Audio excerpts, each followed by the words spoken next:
We see in the Old Testament that God doing some exceptional miracles for God's people. और हम पुराने नियम में देखते हैं कि परमेश्वर जो है बहुत ही अद्भुत चमत्कार अपने लोगों के लिए करता है। But God has intended many things God does. He wants to like a partnership with His people. और बहुत सारी चीजें परमेश्वर जो हमारे जीवन में करता है वो हमारे पार्टनरशिप या सहयोग हमसे पाकर वो करता है। God will faithfully, invariably do His part. और परमेश्वर किसी भी रीति से चूके बिना अपना काम पूरी रीति से परमेश्वर अपना काम करता है। But God will expect us. We also share our part. लेकिन परमेश्वर ये भी अपेक्षा करता है कि साथ साथ हम अपना जो भाग करना होता है उस भाग को भी हम सहयोग के साथ करें। Now, one of the miracles God did for His people was the heavenly manna was falling every single day when His people were hungry. और एक चमत्कारों में से एक चमत्कार ये था कि प्रतिदिन परमेश्वर के लोगों के लिए, इसराइलियों के लिए स्वर्ग से मन्ना गिरता था। When God's people were hungry and they had no other means of food, God without fail every day made that heavenly manna to fall. और जब परमेश्वर के लोग भूखे थे, उनके लिए कोई उपाय नहीं था भोजन के लिए, परमेश्वर ने बड़े विश्वासयोग्यता से प्रतिदिन उनके लिए स्वर्ग से उस भोजन को, उस मन्ना को दिया। Even a single day, God did not forget to send that manna. और एक भी दिन परमेश्वर उस मन्ना को भेजना नहीं भूलता है।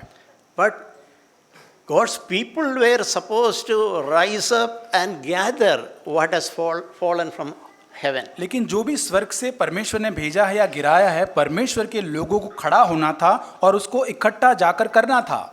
You know that manna would fall only for a time. और मन्ना हम जानते हैं कि एक समय जो होता था उसी समय में मन्ना गिरता था। And it need to be collected during a particular period. और एक समय जो उनको दिया गया था उसी समय के दौरान उस मन्ना को इकट्ठा करना था।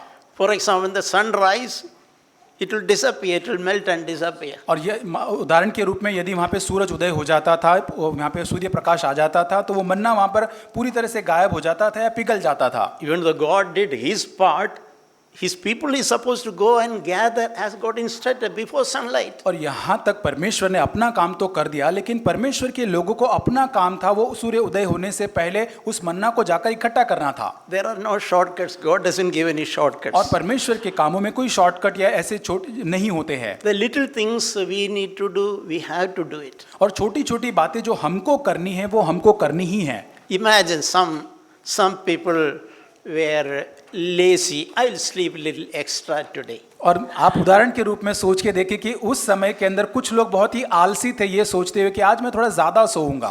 What would happen to them? और उनके लिए क्या होगा, वो दिन क्या होगा उनके लिए? That day they let go hungry, no food. और उनके लिए वो दिन भूखा रहना पड़ेगा, कोई खाना नहीं मिलेगा। God is not going to extend, a little beyond. Okay, these people slept. Okay, I'll extend my time.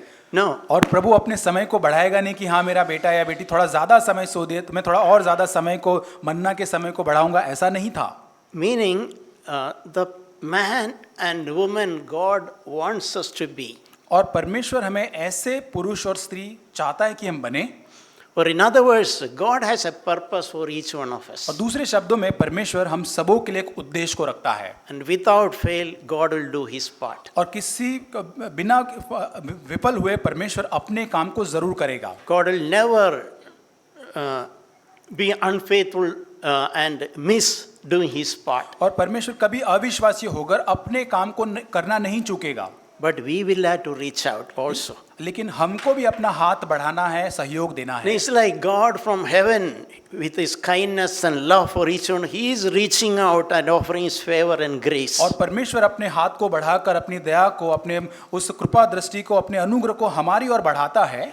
But we also need to reach out and receive it. और हमको भी हमारे हाथ को बढ़ाकर उन सारी बातों को ग्रहण करना है। If we are lazy and we have no discipline, what God is offering to us, we will miss it. और यदि हम आलसी है, हमारे अंदर वो कोई अनुशासन नहीं है, डिसिप्लिन नहीं है, तो जो परमेश्वर हमको देना चाहता है वो हम चूक जाएंगे। There's a quote which sometimes comes to my mind. और एक कथन जो है वो मेरे मन में इस प्रकार से आता है कई It bar. says like the great men reach great heights not by chance. और जो महान लोग होते हैं, महान व्यक्ति जो होते हैं, वो महान ऊंचाइयों पर अपने आप से या आकस्मिक रूप से नहीं पहुंचते हैं, They reach there by their disciplined effort while others are sleeping. और वो कैसे वहां पर पहुंचते हैं, बहुत ही अनुशासित होकर डिसिप्लिन अपने सारे प्रयत्नों को करते हुए वहां पर पहुंचते हैं, जबकि अन्य लोग सोते रहते हैं। There's a verse in Proverbs chapter 12, 27. और नीति वचन 12 अध्याय और 27 में वचन पाया जाता है, नीति वचन 12-27। Diligence is man's precious possession. और वहां लिखा है कि कामकाजी को अनमोल वस्तु मिलती है, Diligence is a precious possession. और जो काम करता है, मेहनत जो करता है, इंग्लिश में जैसे लिखा है कि बहुत ही बहुमूल्य एक खजाने के समान है। We all should seek to acquire that in our life. और हम सभी को खोज करना है कि हमारे जीवन में उसको प्राप्त करना है हमें, It's a precious possession. और ये बहुत ही मूल्यवान मानो खजाना है। Many things God wants to give to us, we can receive only if we are diligent. और परमेश्वर बहुत सारी चीजों को हमको देना चाहता है, तभी हम उसको प्राप्त कर सकते हैं जब बड़े यत्न से, बड़े अनुशासित होकर उसको हम खोजते हैं। Otherwise, God has done His part faithfully, we will miss out receiving what we need to receive while some others are receiving. और यदि होगा तो परमेश्वर जो है अपना काम तो कर देगा, लेकिन क्योंकि हम कामकाजी या मेहनती नहीं है, हम उस बात में आगे ना बढ़कर हम उस बात से चूक जाएंगे। We read in Mark chapter 1, और मरकुस रचित सुसमाचार उसका पहला अध्याय verse 35. वचन 35, This is written about Jesus. यहाँ यीशु मसीह के बारे में लिखा है। In the early morning, while it was still dark, Jesus got up, left the house, and went away in a secluded place and was praying there. मरकुस 1:35, और भोर को दिन निकलने से बहुत पहले वह उठकर निकला और एक जंगली स्थान में गया और वहां प्रार्थना करने लगा। In some other place we read, in the middle of the crowd, he'll steal some time, he'll disappear and spend some time in prayer. और हम वचन में ये भाग में भी पढ़ते हैं कि जहाँ कहीं बहुत ही भीड़ होती थी, वहां से समय निकाल कर वो तुरंत कहीं एकांत जगह में जाकर प्रार्थना करने के लिए समय को निकालता था यीशु मसीह। So from the life of Jesus itself we can learn और यीशु मसीह के जीवन से ही हम इस बात को सीख सकते हैं how the Lord was dependent upon the Heavenly Father. और कैसे यीशु मसीह का जीवन अपने स्वर्गीय पिता के ऊपर निर्भर था। How he recognized his own need to trust the Father. और उसने अपनी इस जरूरत को पहचान लिया कि उसको कितना अधिक परमेश्वर पिता के ऊपर भरोसा रखना है। The way it is expressed in Mark 1:30, it was like as his regular habit. और यहाँ पर मरकुस 1:35 में जैसे लिखा गया कि जैसे उसकी प्रतिदिन की जैसे एक आदत थी, दिनचर्या थी, वैसे यीशु मसीह करता है। Early in the morning, while he still was, he made an effort to get up. और सबसे पहले भोर दिन निकलने से पहले वो प्रयत्न करता है यीशु मसीह ताकि वो सुबह जल्दी उठ जाए।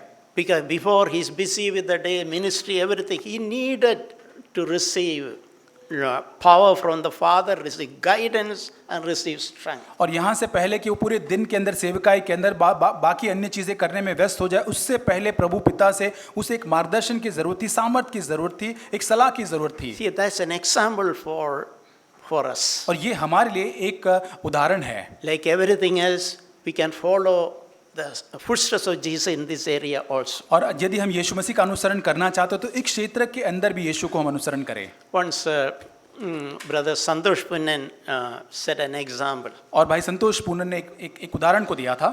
A blind man, when he gets up in the morning, और एक अंधा व्यक्ति जब सुबह उठता है, what is the first thing his hand reaching out? और सबसे पहला उसका हाथ कहाँ पर जाएगा, किस चीज की वो खोज करेगा? Is it the mobile phone? और क्या वो मोबाइल देखने की कोशिश करेगा? He's interested to see what is the latest WhatsApp message. और देखने की कोशिश करेगा, अरे सबसे पहला मैसेज व्हाट्सएप में किसने भेजा है, क्या वो खोजने की कोशिश करेगा? What are the updates in all my friends' profile? Is that what the blind one would और reach एक out? अंधा व्यक्ति क्या ये सोचने लगेगा हर सुबह कि हाँ मेरे दोस्तों मित्रों ने क्या कहा, क्या दिखाया है, उसको खोजेगा क्या वो?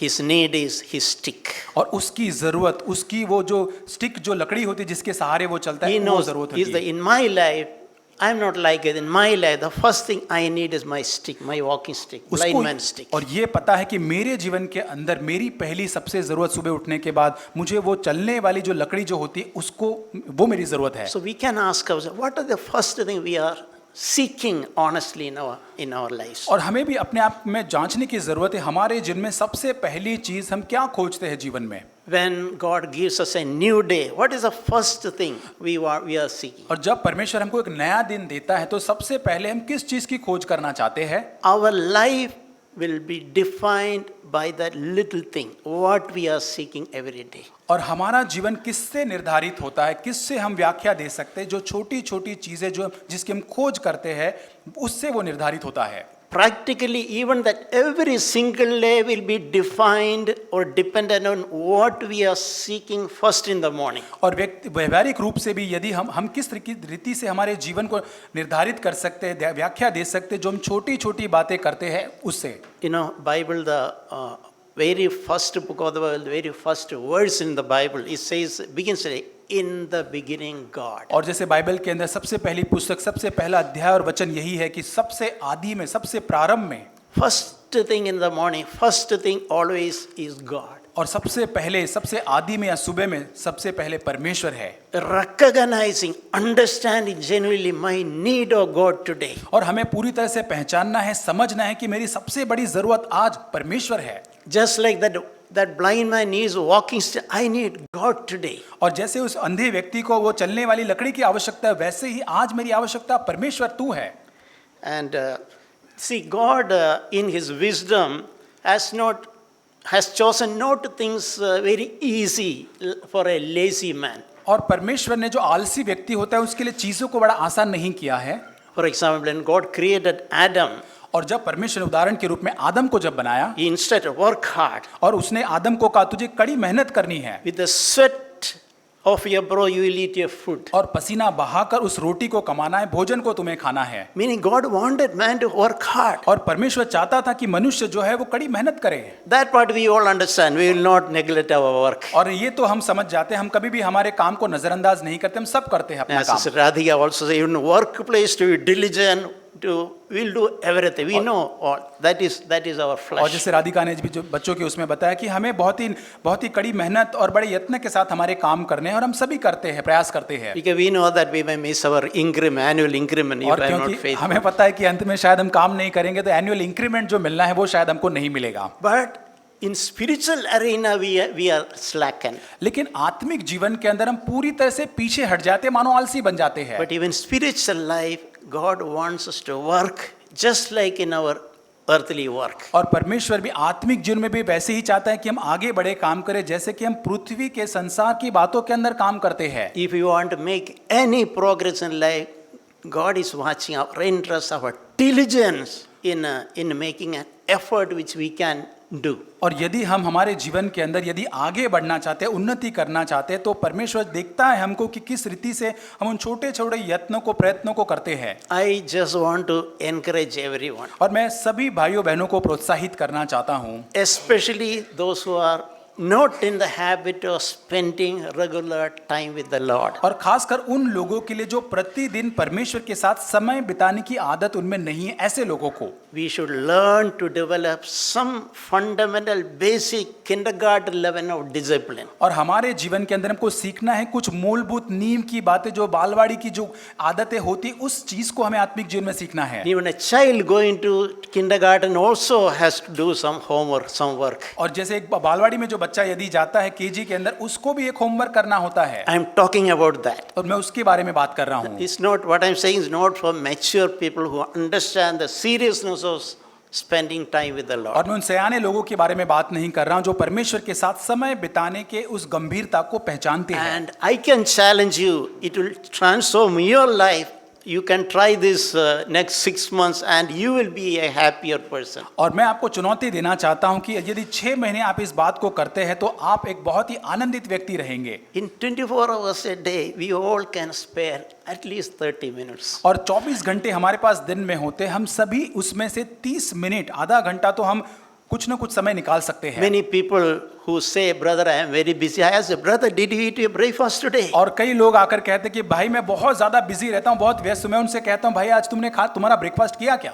It is okay if you miss your breakfast one day. और हो सकता है यदि आपको आपका ब्रेकफास्ट यदि नहीं करना पड़े या उसको चूकना पड़े, कोई बात नहीं। If you have time for breakfast, lunch and dinner, यदि आपके पास आपका ब्रेकफास्ट करने के लिए, लंच और डिनर करने के लिए समय होता है, None of us have excuse that we don't have even 30 minutes. तो हमारे पास कोई बहाना नहीं बच जाता कि हमारे पास 30 मिनट भी नहीं है। We want all the blessing of heaven, earthly, spiritually, but we don't have 30 minutes to seek the और Lord. हमारे पास धरती की आशीष चाहिए, हमें परमेश्वर का अनुग्रह, कृपा दृष्टि चाहिए, लेकिन हमारे पास 30 मिनट का समय भी नहीं है परमेश्वर के साथ बिताने के लिए। I want to encourage dear teenagers, young people, all those who are 15 years and above. और जितने यहाँ पे टीनेजर्स हैं, कितने जवान लोग हैं, जितने 15 साल की आयु से ऊपर है, उन सबों को मैं प्रोत्साहित करना चाहता हूँ। I am not telling something which I did not practice. और मैं- Something which I practice all these मैं आज years. आपसे ऐसा कुछ नहीं कह रहा हूँ कि जो मैंने अपने जीवन में अभ्यास नहीं किया, मैंने अभ्यास करके ये बातें आपसे बांट रहा हूँ। Seek, find some time. और कुछ न उस समय को आप खोजे, उस समय को आप निकालें। 10 minutes you can spend to read the Bible and meditate the Bible. और 10 मिनट आप वचन को मनन करने के लिए आप समय निकाल सकते हो, उसको पढ़ सकते हैं। Just reading, but what God is trying to speak to me. और केवल पढ़ना नहीं है, लेकिन परमेश्वर हमसे क्या बात करना चाह रहा है। Many times I have seen that morning devotional time, that very often I find answer for my struggles later in the day. और यहाँ पर मैं देखता हूँ कई बार जब मॉर्निंग में उस डिवोशनल टाइम जो मेरा परमेश्वर के साथ में होता है, उसमें मुझे वो उत्तर मिल जाते हैं कि उन सारी परिस्थितियों का सामना मैं जो आगे के दिन में करने जा रहा हूँ। A verse I read and meditated in the morning, that answers the wisdom to deal the difficult situation in office. और जब मैं सुबह कोई वचन को पढ़ता हूँ, उस पर मनन करता हूँ, तो आगे के दिन में जो परिस्थितियाँ ऑफिस में मैं सामना करने वाला, उसका उत्तर मुझे पहले ही मिल जाता है। Sometimes some guidance and wisdom comes from that one verse I meditated in the morning. और सुबह में जो परमेश्वर का एक वचन जब मैं मनन करता हूँ, पूरे दिन के लिए जो मुझे सलाह चाहिए होता है, जो मुझे इंस्ट्रक्शन चाहिए होता है, वो मुझे प्राप्त हो So जाता है। little time we spend in the morning, it is not a waste. और जब हम सुबह परमेश्वर के साथ समय को बिताते हैं, वो कभी भी समय व्यर्थ नहीं होता है। I have practiced it 5 years during my college day. और मैं जब कॉलेज में था, 5 साल मेरे जीवन के उस समय में भी उसमें मैंने अभ्यास किया है। 40 years I worked in a company. और 40 साल मैंने एक कंपनी के अंदर काम किया। And 6:30 in the morning I would have to leave home to work. और 6:30 बजे मुझे घर से निकलना पड़ता था काम पर जाने के लिए। But I always sought to spend little time with the Lord. लेकिन वहां पर निकलने से पहले भी हमेशा मैं उस समय को निकालने की कोशिश करता जो परमेश्वर के साथ मैं बिता सकूं। And I still value that. I still try that. और आज भी मैं उस समय का मूल्य करता हूं और उसके लिए मैं बहुत प्रयत्न करता हूं। It's a good investment. It's a good discipline. You all can try. ये बहुत ही अच्छा एक अनुशासन है, बहुत ही अच्छा एक इन्वेस्टमेंट है जो आप अपने जीवन में प्रयास कर सकते Your हैं। life will be far more refreshed and renewed, happier. और आपका जीवन बहुत ही तरोताजा बन जाएगा, नया हो जाएगा, पूरी तरह से आनंदित हो जाएगा। Even in a study and workplace also things will go better. और आपकी पढ़ाइयों के अंदर, आपकी काम की जगह के अंदर चीजें भी और बेहतर हो जाएंगी। So 10 minutes we can pray. और 10 मिनट हम जरूर प्रार्थना कर सकते हैं। And it's a good discipline to listen a small message like our daily devotion. और एक अच्छी बात है कि डेली डिवोशन जैसा एक छोटा संदेश हम सुबह सुन सकते हैं। We are saying we are busy, we cannot cheat God. और हम कहते हैं कि हमेशा मैं बिजी हूँ, मैं बहुत व्यस्त हूँ, परमेश्वर को धोखा नहीं दे सकते। We have time for everything else, only spending time with the Lord. If we are busy, we say, the Lord is searching our attitude. और यदि हम कहते हैं कि मैं बहुत ही व्यस्त हूँ, हमारे पास अन्य चीज़ों के लिए तो समय है, परमेश्वर के पास समय बिताने के लिए समय नहीं, लेकिन परमेश्वर हमारे हर एक मनोभाव को, स्वभाव को जांचता है। So I really want to sincerely from my heart, I want to encourage everyone, start this at least today if you are late. और बड़ी गंभीरता से मैं आप सभी को प्रोत्साहित करना चाहता हूँ कि इस बात को आज से आज शुरुआत करें। And you will see many things of God, we can test God and see whether it will work. और बहुत सारी चीजें हमारे जीवन के अंदर परमेश्वर को हम परख कर देख सकते हो यो काम करता है या नहीं करता है। If we learn to seek God and His kingdom, यदि हम परमेश्वर को खोजेंगे, उसके राज्य को खोजेंगे, greater thing will be added to us. और जो भी हमारी आवश्यकता है, जरूरी चीजें हमारे जीवन में जोड़ दी जाएंगी। So the first and foremost thing needed is to begin the day is recognizing our need for the Lord today. और हमारा सबसे पहला काम जो हमें दिन की शुरुआत में करना है, हमारे इस जीवन के अंदर परमेश्वर की प्राथमिकता या उसकी जरूरत को पहचानते हुए। And I have seen in practical thing how it works, even in things much more efficient, God enables us to do. और मैंने देखा है कैसे ये काम करता है कि बहुत ही प्रभावी रूप से, बहुत ही आसानी से हमारे काम आसान परमेश्वर करता है और बहुत अच्छे से हमारे काम हो पाते हैं। Even those days where we are so much major tasks and projects waiting to be attended, it's worth starting with the Lord. और हो सकता है उस पूरे दिन के अंदर बहुत सारे बड़े काम हो सकते हैं, प्रोजेक्ट है जो आपकी राह देख रहे हैं, लेकिन ये बहुत ही अच्छा होगा कि आप परमेश्वर के साथ समय बिता के दिन की शुरुआत करें। So the burden, little burden in my heart to speak on discipline for the purpose of godliness. और आज मेरे मन के अंदर जो बोझ है मैं आपके साथ बांटना चाहता हूं कि एक ईश्वरीय जीवन जीने के लिए हमको अनुशासन हमारे जीवन में लाना होगा। We read in Colossians chapter 2 verse 5. और कुलुस्सियों की पत्री उसका दूसरा अध्याय वचन 5,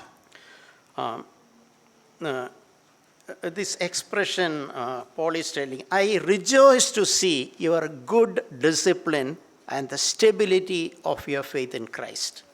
कुलुस्सियों की पत्री दूसरा अध्याय वचन 5, यद्यपि मैं शरीर के भाव से तुमसे दूर हूं पर आत्मिक भाव से तुम्हारे निकट हूं और तुम्हारे विश्वास को जो मसीह यीशु में दृढ़ता से देखकर प्रसन्न होता हूं। Yeah, and Paul observed the believers in Colossae.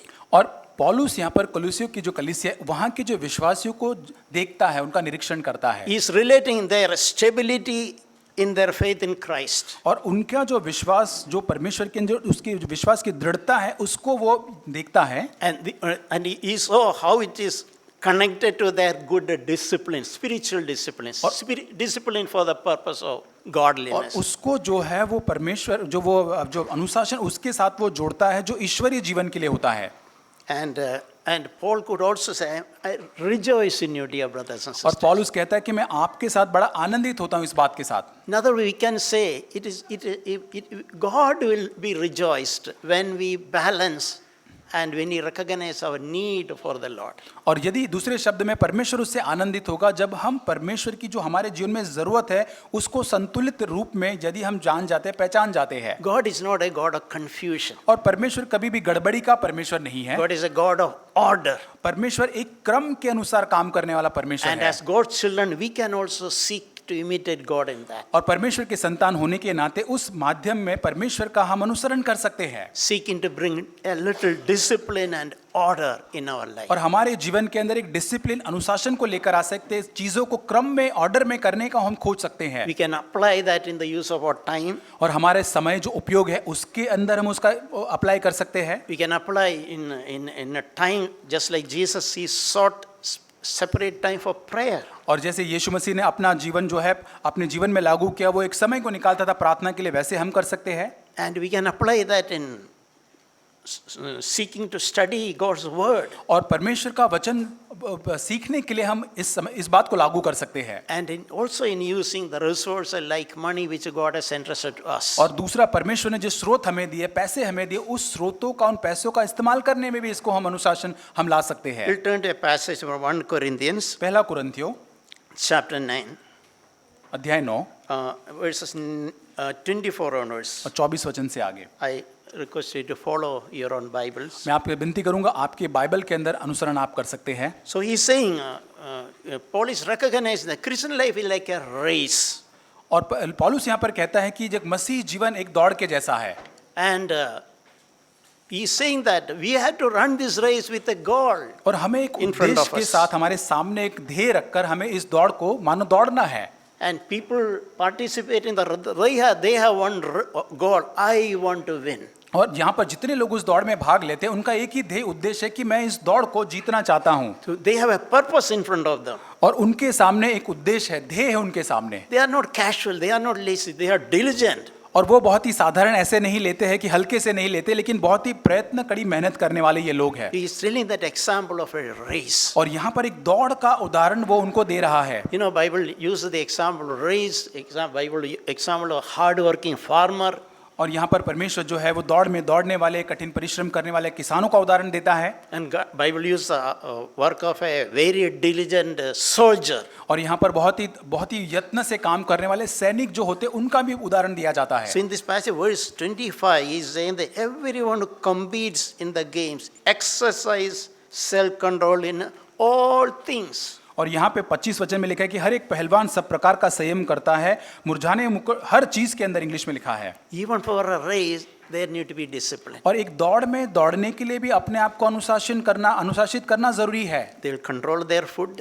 जो उनका खाना जो होता है उसके अंदर वो नियंत्रित हो जाते हैं। They will practice running. वो दौड़ने का अभ्यास करते हैं, प्रैक्टिस करते हैं। Because they have that goal. I want to win. क्योंकि उनके सामने वो ध्येय उद्देश्य है कि मैं जीतना चाहता हूँ। Do we have a spiritual goal in front of us in our spiritual life? क्या हमारे आत्मिक जीवन में हमारे सामने कोई आत्मिक उद्देश्य है, कोई आत्मिक लक्ष्य हमने बनाया है? Or we just lazy around, okay, I go to church and just a namesake, everything casual. और लेकिन क्या हम ऐसे सोचते हैं कि हाँ, एक नामधार कार्य नाम के लिए केवल मैं कलीसिया में जाता हूँ, चीज़ों को हल्के से लेता हूँ, कलीसिया में तो मैं जाता हूँ। I hope we all should seek to have a goal in front of us. और मैं ये आशा करता हूँ कि आप सभी आपके सामने एक लक्ष्य को बना के रखेंगे आत्मिक जीवन में। So Paul is not running here and there. I am running with the purpose of reaching my destiny. और पौलुस यहाँ पर कहता है मैं यहाँ वहाँ ऐसे वैसे नहीं दौड़ता, लेकिन वो दौड़ जो है, वो मंजिल जो है, उसकी ओर मैं दौड़ता हूँ I want to reach there. और मैं वहां पर पहुंचना चाहता हूं। I will try my best. मैं अपना सर्वोत्तम यहाँ पर करना चाहता हूं। That should be our attitude. और यही हमारा रवैया होना चाहिए। In our spiritual life, we should try our best. और हमारे आत्मिक जीवन में हमारा सर्वोत्तम, सबसे बेहतर हमें करना चाहिए।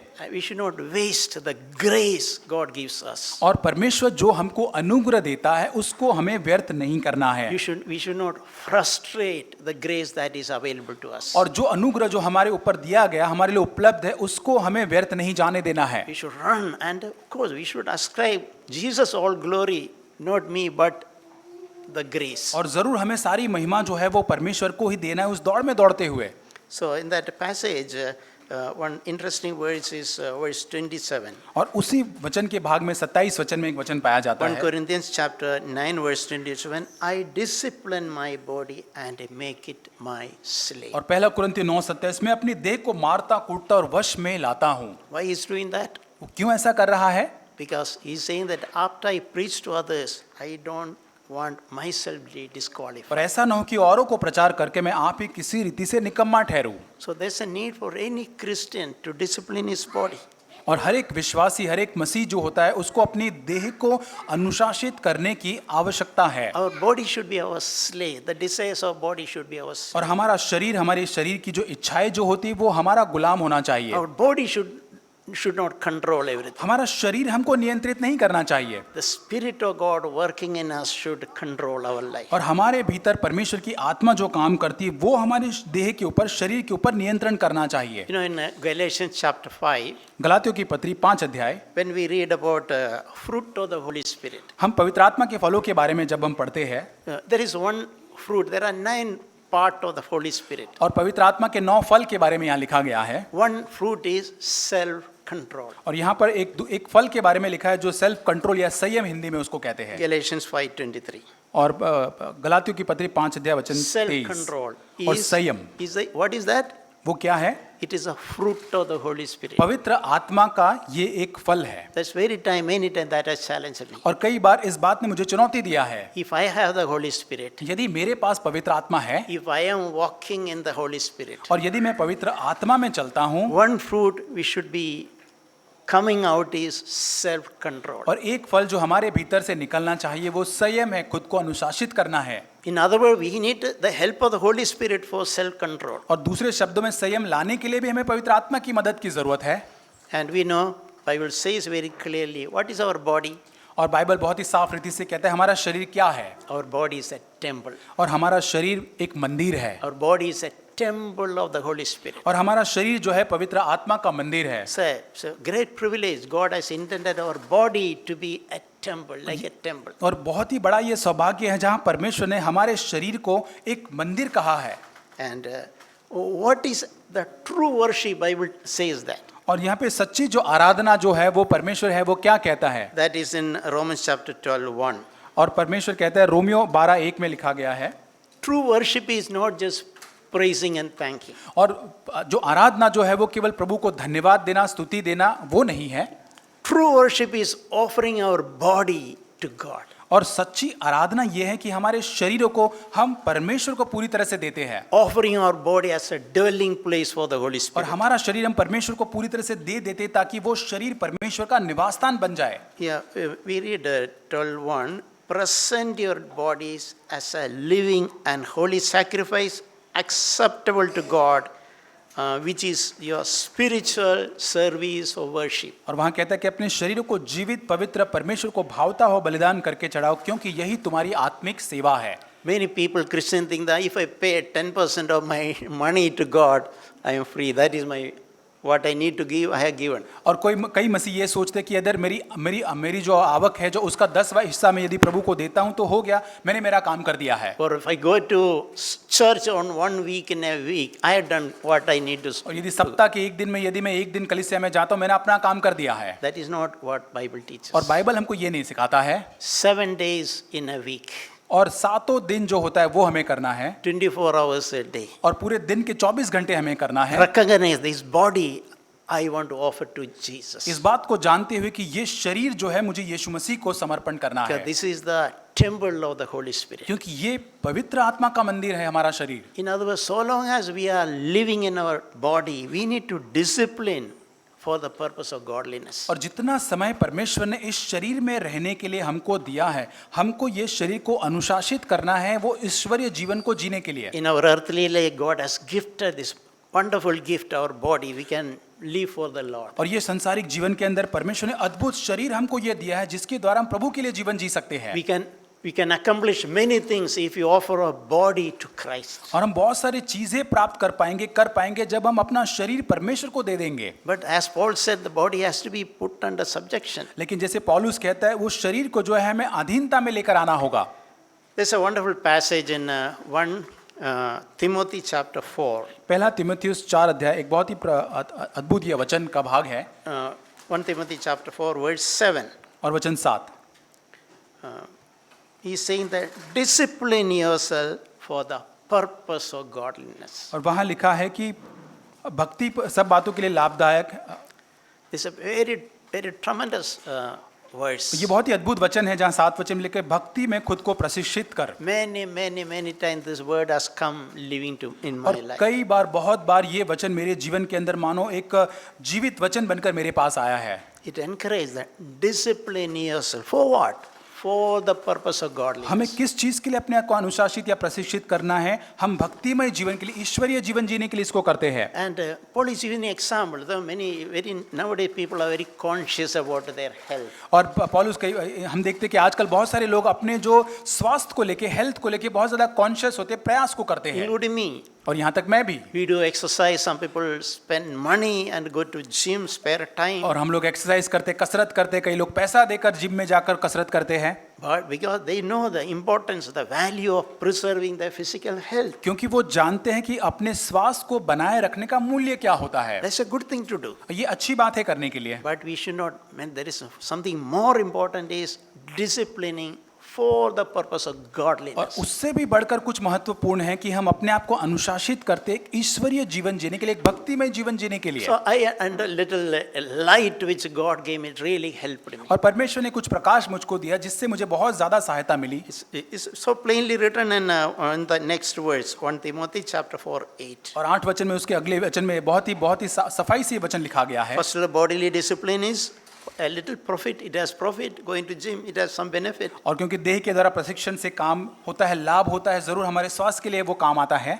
But लेकिन godliness is profitable for all things. पर भक्ति सब बातों के लिए लाभदायक है।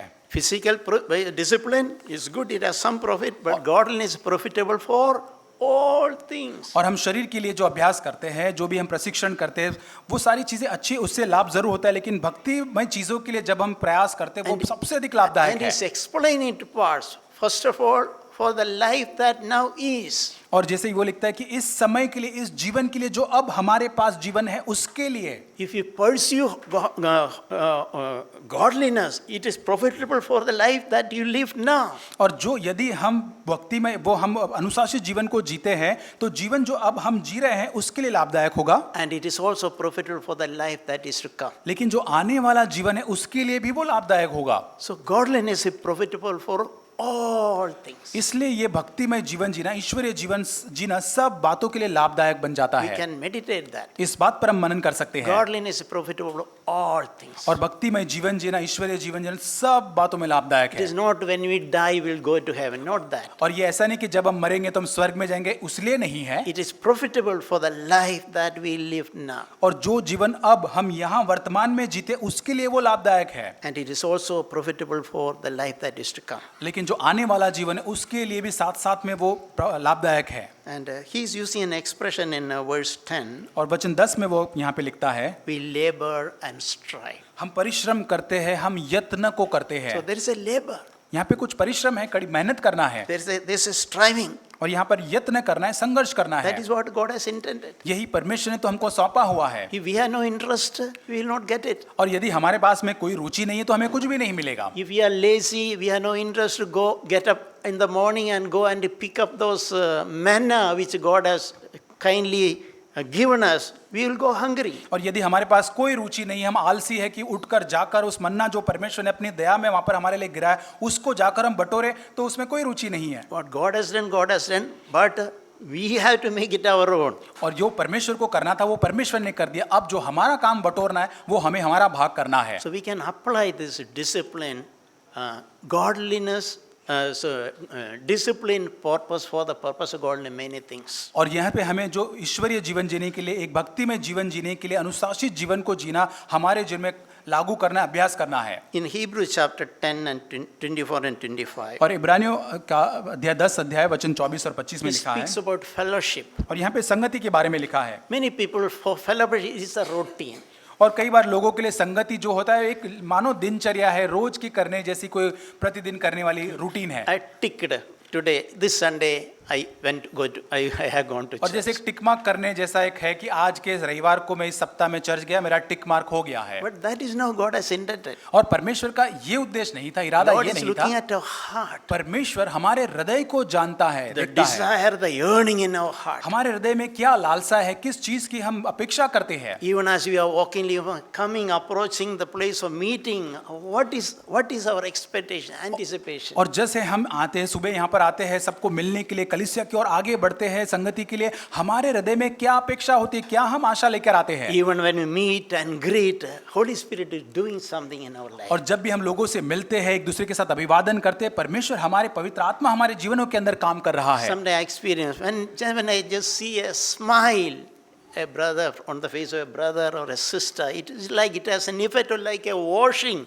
of my soul. और जैसे कई बार मैं देखता हूँ कि कोई भाई या बहन जब मुस्कुरा देता है, उससे भी जैसे कि मेरे प्राण जो है जिसको वो पूरी तरह से तरोताजा करके धोकर नया करता है। I not talk to them, I am seeing them far. और मैंने उनसे बात तक नहीं किया, दूर से मैं उन भाई बहन को देख रहा हूँ, But that welcoming smile is doing something in my soul. लेकिन उनका आमंत्रित करने वाली जो मुस्कुराहट है, जो मेरे प्राण के अंदर, मेरे भीतर एक काम कर रहा है। So it is not just a mechanical thing, come and sit, occupy a chair. और यहाँ पर ये ऐसा नहीं है कि हम प्रतिदिन के मैकेनिकल होता है कि आना है, रीति रिवाज है, आकर यहाँ पे कुर्सी में बैठ गए आकर। See, when we have that attitude, just ticking the ball, we'll come as late as possible, leave as early as possible, and if possible, we'll miss also. और यदि ऐसा स्वभाव यदि है तो टिक बॉक्स हो गया, जितना लेट हो सके उतना लेट आएंगे, जितना जल्दी हो सके मीटिंग में उतना जल्दी चले जाएंगे, कोई फायदा नहीं होगा। We are looking for a little rain so that we can miss the meeting. We can say, we have a reason to say, today, brother, it was raining. और हम देखते कि थोड़ी बारिश गिरनी चाहिए, थोड़ी बारिश का बहाना निकालने के लिए, भाई यार थोड़ी बारिश हो रही थी इसलिए मैं आज कलीसिया में नहीं आ पाया। But we can, God is looking at our heart, our attitude. परमेश्वर हमारे हृदय को देखता है, हमारे हृदय को, हमारे स्वभाव को परमेश्वर देखता So है। here we sing, let us consider how to stimulate one another to love and good deeds. इब्रानियों 10:24 में लिखा है, प्रेम और भले कामों में उकसाने के लिए एक दूसरे की चिंता किया करें। Why I am going to church? मैं कलीसिया में क्यों जाता हूँ? Not to listen to a sermon. मैं केवल एक प्रचार को, संदेश को सुनने के लिए नहीं जाता हूँ, I want to give something, a smile to someone. और मैं अपनी मुस्कुराहट में कुछ देना चाहता हूँ कलीसिया के दूसरे भाई बहनों को, कुछ ना कुछ। Maybe I am holding on to a child और हो सकता है एक छोटे बच्चे को मैं अपने को उसको मैं पकड़ना चाहता or हूँ, encouraging a brother or sister. और एक भाई को और बहन को मैं प्रोत्साहित करना चाहता हूँ। And I want to stimulate them. मैं उनको पूरी तरह से प्रोत्साहित या उस्काना चाहता I हूँ। want to provoke them, encourage them, stir them. मैं उनको आगे बढ़ाना चाहता हूँ, धक्का देना चाहता हूँ या उनको प्रोत्साहित करना चाहता Two हूँ। things, love and good deeds. और यहाँ पे दो चीजें हैं, प्रेम के अंदर और भले कामों के अंदर। That is why we should come to church. और इसी कारण से हम कलीसिया में आते हैं। Not to listening even on YouTube we can listen, sit and hope. और सुनना तो हम तो यहाँ पे सुनने के लिए नहीं आते, सुनना तो हम YouTube में भी कर सकते हैं। YouTube में बहुत सारे संदेश है। We are coming to church to promote fellowship. हम कलीसिया में इसलिए आते हैं ताकि हम संगति को बढ़ावा दे सके। And we read there, don't follow the habit of some people. और यहाँ पर लिखा है 25 वचन के अंदर कि दूसरे की कई लोग हैं उनकी जो रीति रिवाज या उनकी आदतें उनका अनुसरण आप न करें। There it is written in Hebrews 25 is some people have a bad habit. और 25 वचन में जैसे लिखा है कि कुछ लोगों के अंदर एक गलत आदतें होती है And don't imitate that bad habit. और उन गलत आदतों का आप अनुसरण न करें। What is that bad habit? वो गलत आदत क्या है? Despising fellowship.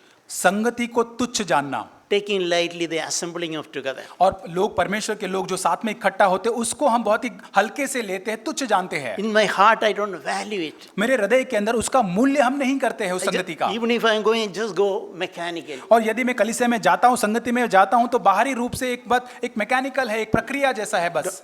It's not a good habit to follow. ये अच्छी बात नहीं, अच्छी आदत नहीं जिसका हम अनुसरण कर But सके। we should recognize my own need and I need to encourage one another. और सबसे पहले मुझे अपनी जरूरत को जाने, कलीसिया की जरूरत और दूसरों को प्रोत्साहित करना See, है। the devil is all the more as the day is drawing near. और जैसे लिखा है कि जैसे जैसे दिन बढ़ते जाते और अधिक तुम अधिक और अधिक ऐसा करते जाओ। Sometime, I think when I approaching here itself, there is a refreshing, there is an encouragement when I see some people. और जैसे मैं यहाँ पर कलीसिया में आता हूँ, जैसे कलीसिया के अंदर मैं लोगों को देखता हूँ, उसी से मैं तरोताजा हो जाता हूँ। Sometime I experience even before the meeting started, I am blessed. और कई बार होता है कि मीटिंग स्टार्ट होने से पहले मैं आशीषित हो जाता हूँ। I did not hear any message, I did not sing any song. मैंने कोई गीत नहीं गाया, कोई संदेश को नहीं सुना है मैंने। But there is something where the people of God gather, the Lord's presence is there. और जब परमेश्वर के लोग इस प्रकार से इकट्ठा होते हैं, वहां परमेश्वर की उपस्थिति उनके मध्य में होती है। The Holy Spirit of God is working, और hovering. पवित्र आत्मा, परमेश्वर की आत्मा जो है यहाँ पर मंडराती है, काम करती है। Some of you must have experienced it. हम में से कई लोगों ने उसका अनुभव भी किया होगा। That is why we should there should be an eagerness for when you come to the और इसीलिए हमें संगति में आने के लिए, संगति में भाग लेने के बहुत ही ज्यादा यत्न, इच्छा और बहुत लालसा के साथ आना है। Even David, who lived in the Old Testament time, he said, when I come to the house of God, in Psalm 190 we read, I come with great anticipation. और यहाँ पर पुराने नियम के अंदर दाऊद कहता है कि जब मैं परमेश्वर के भवन में जाता हूँ, बड़ी आशा और अपेक्षा के साथ जाता हूँ। That preparation started even before reaching here. और वो तैयारी यहाँ पर पहुँचने से पहले ही वो हमारे हृदय में वो तैयारी वो चालू हो जाती I है। come with gratitude and thankfulness and with expectation. हम बहुत ही अपेक्षा के साथ, बहुत ही धन्यवाद के साथ, हम बहुत ही ऐसे एक मनोभाव के साथ यहाँ पर आते हैं। That is how I come to the gates of the house of God. That's what David wrote in Psalm. और यही दाऊद तो अपने भजन में लिखता है कि इसी प्रकार से वो परमेश्वर के आंगन में धन्यवाद के साथ परमेश्वर के भवन में आता है।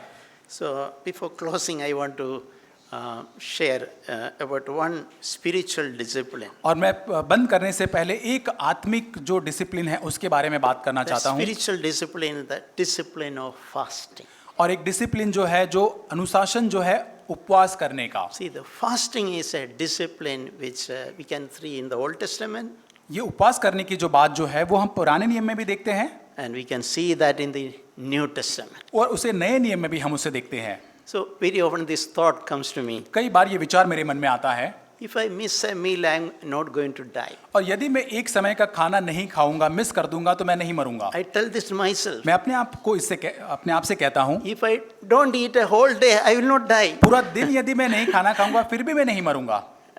So we should not be afraid of fasting. और इसलिए उपवास से हमें डरना बिल्कुल नहीं है। Nothing will happen to you. आपको कुछ नहीं होगा, Rather, you'll be more healthier. और इसके बजाय आप बहुत ज्यादा और हेल्दी हो जाएंगे, स्वास्थ्य आपका और अच्छा हो See, जाएगा। many of us have already excess fat in our body. और हम में से कई सारे लोगों के अंदर बहुत जरूरत से ज्यादा फैट से चर्बी है। Now, that is a physical aspect. Even doctors say if you fast is good for health. और ये तो एक फिजिकल एस्पेक्ट हो गया कि डॉक्टर कहते हैं कि अगर हम उपवास करते हैं अच्छी बात है। So I'm not a doctor, so I don't want to say that. और मैं डॉक्टर नहीं, मैं इसलिए आपसे नहीं कह रहा हूँ, Certainly, there's a spiritual blessing. लेकिन उसके साथ साथ उपवास करने के साथ एक आत्मिक आशीष जुड़ी हुई है। Eating food, desire for good food, a natural human, our body longing. और अच्छा भोजन खाना, खाना ये हमारे शरीर की एक बहुत ही एक लालसा होती है, इच्छा होती है। And we should enjoy the food God has given. We should enjoy ice cream, good meals. We should enjoy. और Great. हमें प्रभु जरूर, हमें जो अच्छा खाना मिलता है आइसक्रीम के साथ, हमें अच्छा वो जो भोजन है उसका आनंद उठाना चाहिए। But we should also learn to discipline us, say no to food for some time. और उसके साथ साथ भी हमें इस डिसिप्लिन को भी सीखना है कि कब हमें उस भोजन को मना करना है, उपवास करना है। Jesus fasted. और यीशु मसीह ने उपवास किया। What was the need for Jesus to fast? यीशु मसीह को उपवास करने की क्या जरूरत थी? We read that Jesus fasted for 40 days. 40 दिन तक हम पढ़ते यीशु मसीह ने उपवास किया। Jesus fasted. यीशु मसीह ने उपवास किया। So like in everything else, we can follow Jesus even in fasting. और यदि हम हर चीज में यीशु का अनुसरण करना चाहते तो उपवास में भी हमें यीशु का अनुसरण करना है। And Jesus told, when you fast, और यीशु मसीह ने कहा है कि जब तुम उपवास करो, when you fast me, you will fast. Jesus understood that. और जब तुम उपवास करो कहने का मतलब, इसका मतलब यीशु आप उपवास करेंगे। Jesus expected, even though there is no, I don't want to add anything, I don't want to subtract anything which is not in the word of God. और जो वचन में लिखा गया है मैं उसमें कुछ जोड़ना नहीं चाहता, ना उसमें से कुछ मिटाना चाहता हूं, जैसा वो है वैसा ही। There is no commandment that a Christian should fast. ऐसी कोई आज्ञा नहीं है, कानून नहीं है कि आपको उपवास करना ही है, वचन के अंदर नहीं है। But we can see an expectation from the words of Jesus when you fast. लेकिन यीशु मसीह के शब्दों के द्वारा, वचनों के द्वारा इस अपेक्षा को हम देख सकते कि जब कभी तुम उपवास करो, Jesus made it clear, don't fast like a hypocrite. और यीशु मसीह कहता है कि ढोंगी जो होते हैं उसके जैसे आप उपवास मत करो। Because Jesus knew the danger of fasting to take a credit. और कई बार यीशु मसीह इस बात को जानता था कि ऐसा उपवास करना जो हम अपने आप को श्रेय लेने की कोशिश करते, उसका खतरा क्या हो सकता है। The religious people then, even now, they misuse it. और धार्मिक लोग, तब के लोग और आज के लोग भी है जो उसका गलत रीति से इस्तेमाल करते To हैं। show that I am a religious person. ये दिखाने, You don't fast, I fast. और दिखाने के लिए देखो मैं तो कितना धार्मिक व्यक्ति हूँ, आप तो उपवास नहीं करते पर मैं बहुत ज्यादा उपवास करता हूँ। Jesus told how you should fast. यीशु मसीह ने ये भी कहा कि कैसे उपवास करना चाहिए। Don't fast with the intention, even a little secret, and these brothers sisters should know that I have fasted. और हमें इसलिए उपवास नहीं करना है बिल्कुल भी ऐसे इरादे से कि हाँ मैं उपवास करूंगा, ये भाई बहन जान ले कि हाँ मैं उपवास कर रहा हूँ, उसको पता चले। So our intention before God is very important. हमारा इरादा, हमारा मन की जो इरादे जो है परमेश्वर के सामने बहुत ही जरूरी है। In other words, we should fast as secretly as practically possible, but we must fast. दूसरे शब्दों में जितना हो सके उपवास हमें गुप्त में करना है, दूसरे को बताए बिना, लेकिन हमको जरूर उपवास करना है। He said, when you fast, don't try to show a gloomy face. So somebody will like, brother, are you fasting? Don't you do that. और इसलिए प्रभु कहता है कि जब तुम उपवास करो तो तुम्हारा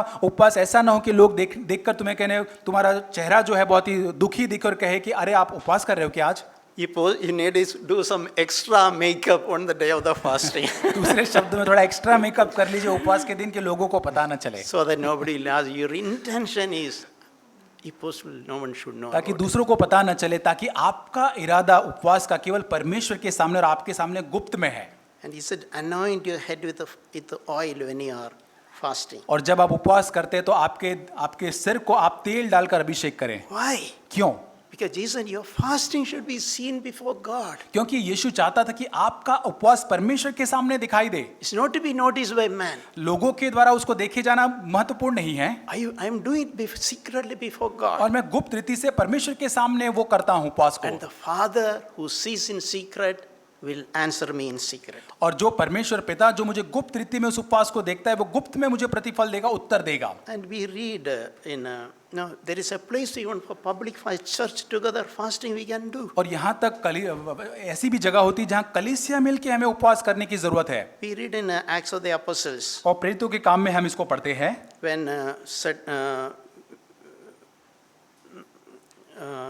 when Paul went for the missionary journey, और यहाँ पे पौलुस जो होता है उसकी मिशनरी जर्नी में जब यात्रा में वो जब जाता है, many people together they fasted and prayed, laid their hands on them and they sent them away. और यहाँ पर बहुत सारे लोग कलीसिया मिलकर उनके लिए प्रार्थना करते हैं, उन पर हाथ रखकर उस मिशनरी काम के लिए उनको आगे भेज देते हैं। So you can see the examples in the Bible. और बाइबल के अंदर ऐसे उदाहरणों को हम देख सकते हैं। We see about an old woman called Anna.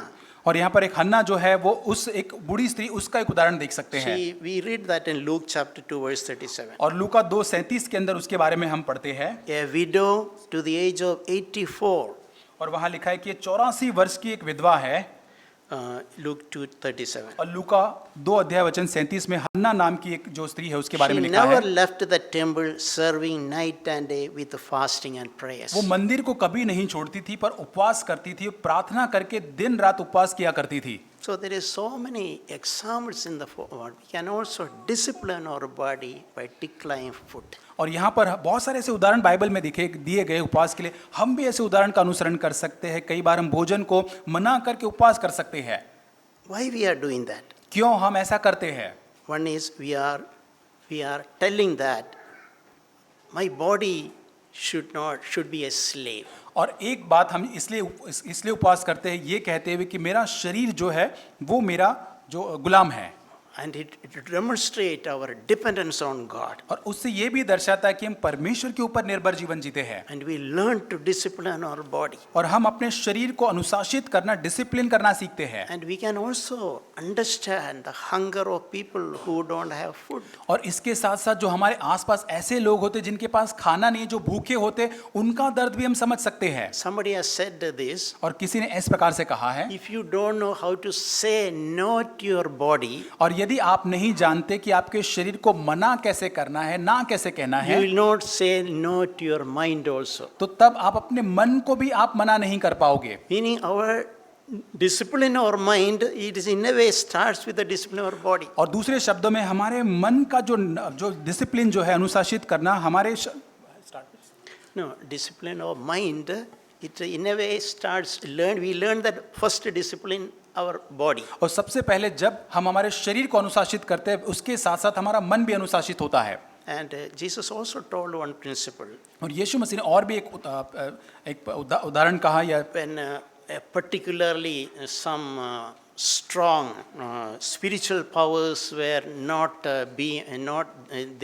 disciple could not cast और out. ऐसे जो बहुत ही दुष्ट की शक्तियां थी, जो सामर्थ्य थी, जो चेले वहां पर उसको नहीं निकाल पाए, And they came and asked Jesus, why, what happened? I commanded these demons did not go. और चेले यीशु मसीह के पास आकर कहते कि हमने तो आज्ञा दी थी तेरे नाम से, लेकिन फिर भी ये दुष्ट आत्माएं नहीं गई वहां से। So Jesus said, these kind will not go without fasting and prayer. और यीशु उनसे कहता है, ये जाति उपवास और प्रार्थना के बिना नहीं जाती है। They are not fasting. Fasting will boost our faith. It और- is not the fasting it will cast out the demon. और ऐसा नहीं कि जो उपवास है वो निकाल देगा, वो दुष्टात्मा को निकालेगा, लेकिन उपवास जो है हमारे विश्वास को और मजबूत करता है और दृढ़ करता है। Yeah, that fasting helps in increasing our faith, and then with that increased faith, when you pray, demons will leave. और उपवास करने से क्या होता है? उपवास जो है हमारे विश्वास को और ज्यादा मजबूत करता है, उसको और ज्यादा मजबूत करके उसके द्वारा हम उस दुष्ट की शक्ति को निकाल पाते हैं। So, dear brothers, may God really help us.